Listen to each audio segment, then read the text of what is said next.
Hello, this is Aaron Wall, and this is a SEO video. Recently in the comments on my blog, someone asked what is a self-reinforcing authority page and what is that concept. Some pages end up ranking well, and they end up ranking to where it's virtually impossible to beat them for certain queries or certain query sets.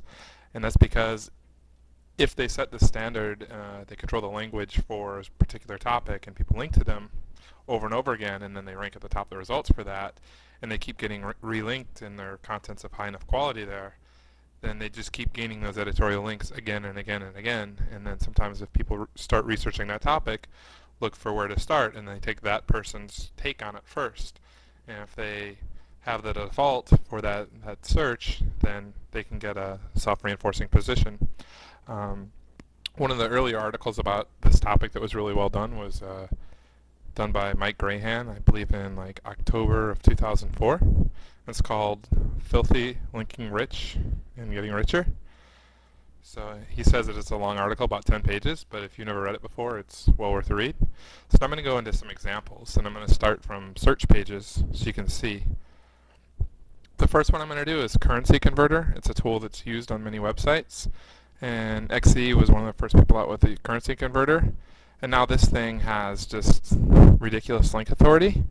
And for a person to come up with a new currency converter, they're going to have to do something with Ajax or something really amazing that just wows web designers to make them want to link to it, to overset this. And even likely then, because of this vast distribution of this converter, how many links it has, it's going to be hard to beat this. You know, you can try to get one link at a time, but if this thing has 50 or 100,000 quality inbound links, you're just not going to beat it by copying the same idea. You can still draft off them and get some of the link equity they got, but you're just not going to take that market position away from them. Now, another thing is like the U.S. National Debt Clock. It probably wouldn't be too hard to create something like this, but this one's, you know, the default one that everyone links at and everyone mentions, and it's got a lot of authority, and it would be hard to beat.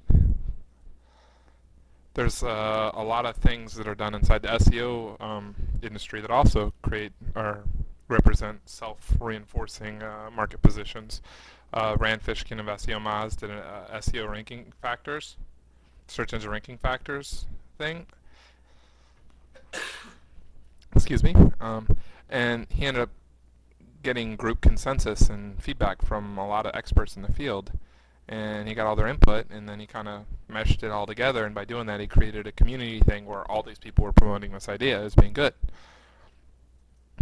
So I created an article long ago that probably wasn't that good about the history of search engines, but I tried making it better recently because I noticed it was already ranking #1 for that query, and I think over time that will do well to pick up links and links that would be hard to get for the average SEO.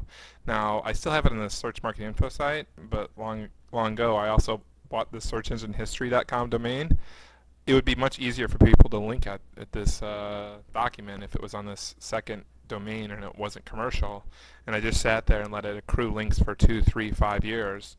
And you know, then over time that thing would just be, you know, one of the, I don't know, if it was done probably a little bit better than what I've done so far, it would end up being, you know, one of the top 100 or so documents about search if I could, you know, sell it well enough, make it easy enough to link at, just because it's a concept people talk about a lot. And well, it's not a concept people talk about a lot, but it's a concept that people with authoritative links would link at if it was done well, and those are links that a typical SEO would never be able to really get.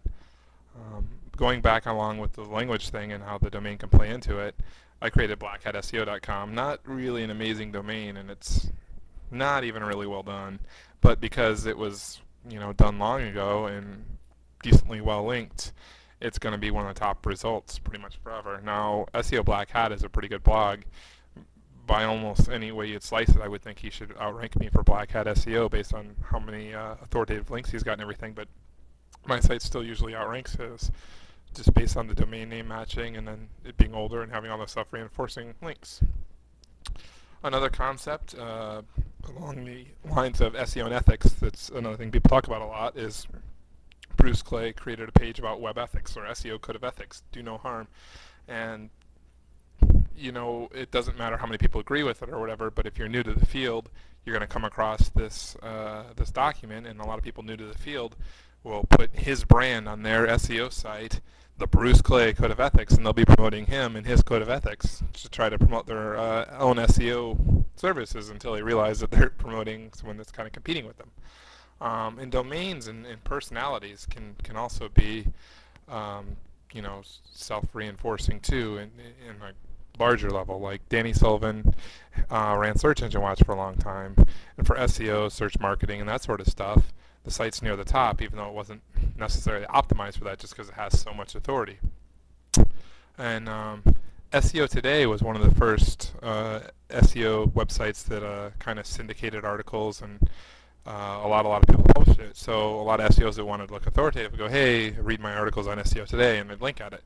So it had a lot of in-community links, and it kind of had a bit of self-reinforcing market position, and it kind of finally just fell out of the top 10 recently. But this is a domain that's been updated very rarely. The last article was October 11th, 2005, and then August 2005, and then July 2005. I mean, so this domain hasn't necessarily been well kept, but it's still ranking fairly well for the amount of effort that's gone into keeping it up.